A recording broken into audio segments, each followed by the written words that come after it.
Hi, நம்ம இன்னைக்கு இந்த வீடியோவில் 17 கீழ்க்கணக்கு நூல்களை ஒன்றான திருக்குறளை பற்றி தான் பார்க்க போகிறோம்.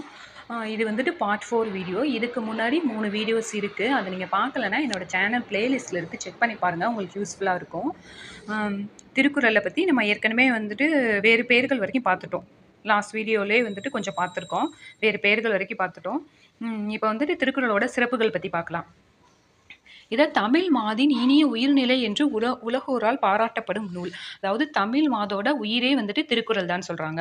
இந்த நூல் வந்து 107 மொழிகளில் வந்து மொழிபெயர்க்கப்பட்டிருக்கு. திருக்குறளை தஞ்சை ஞானப்பிரகாசம் அவர் வந்துட்டு 1812 முதலா பதிப்பிச்சிருக்காரு. இங்கிலாந்து நாட்டில் உள்ள அருங்காட்சியகத்தில் திருக்குறள் விவிலியத்துடன் வைக்கப்பட்டுள்ளது.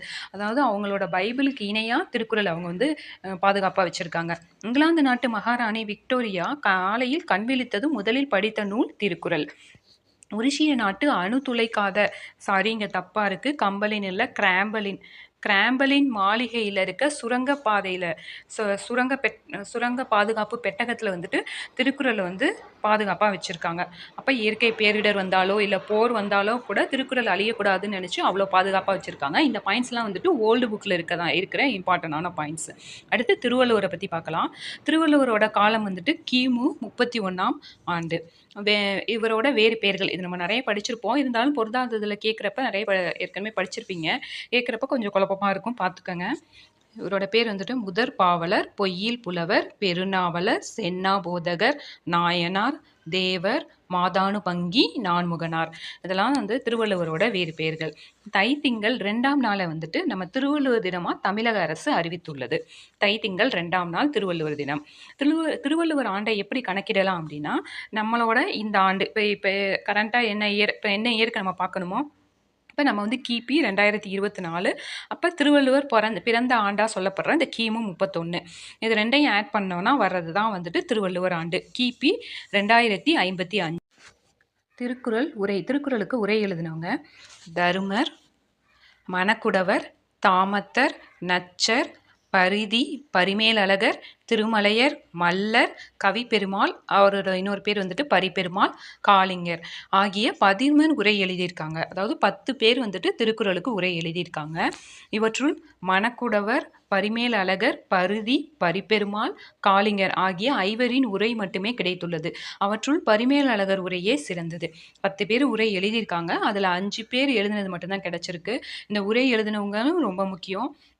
அதே மாதிரி இந்த 5 பேர் உரை மட்டும் கிடைச்சிருக்கு இல்லையா, இதுவும் ரொம்ப இம்பார்ட்டன்டானது. இதை பார்த்தீங்கன்னா பரிமேலழகர், பரிதி, பரிபெருமாள், இது 3மே வந்துட்டு பரியினே வருது, அதை வச்சு ஞாபகம் வச்சுக்கலாம். திருக்குறளில் வந்து மணமாகணும்னா, கல்யாணம் ஆகணும்னா காளியை கும்பிடணும்னு சொல்லியிருக்காங்க அப்படின்னு ஞாபகம் வச்சுக்கோங்க.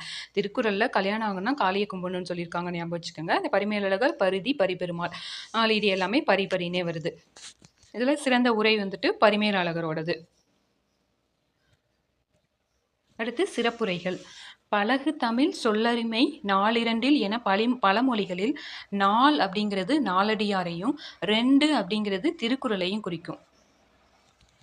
அடுத்து வள்ளுவன் தன்னை உலகினுக்கு தந்து வான்புகழ் கொண்ட தமிழ்நாடு அப்படின்னு சொன்னது பாரதியார். இப்போ இந்த மாதிரி சென்டென்ஸ்லாம் நமக்கு நல்ல கேள்விப்பட்ட, நமக்கு பழக்கப்பட்ட சென்டென்ஸ் தான். ஆனால் சில நேரத்தில் நமக்கு குழப்பம் வரும். எப்போதுமே ஜென்ரலாகவே என்ன சொல்லுவாங்கன்னா, இந்த மாதிரி தமிழ்நாடை பற்றி சொல்கிற மாதிரி வந்துச்சு அப்படின்னா அது வந்து பாரதியார். அதே இது வையகமே உலகமே அந்த மாதிரிலாம் சொன்னால் அது பாரதிதாசன், ஞாபகம் வச்சுக்கோங்க. அடுத்து வள்ளுவன் தன்னை பெற்றதே புகழ் வையகமே அப்படின்னு சொன்னது வந்துட்டு பாரதிதாசன். திருக்குறள் ஒரு வகுப்பருக்கோ, ஒரு மதத்திற்கோ அல்லது ஒரு நிறத்திற்கோ, ஒரு மொழியருக்கோ, ஒரு நாட்டருக்கோ உரியதன்று. அது மண்பதை உலகுக்கு பொது அப்படின்னு சொன்னது வந்துட்டு திருவிகா.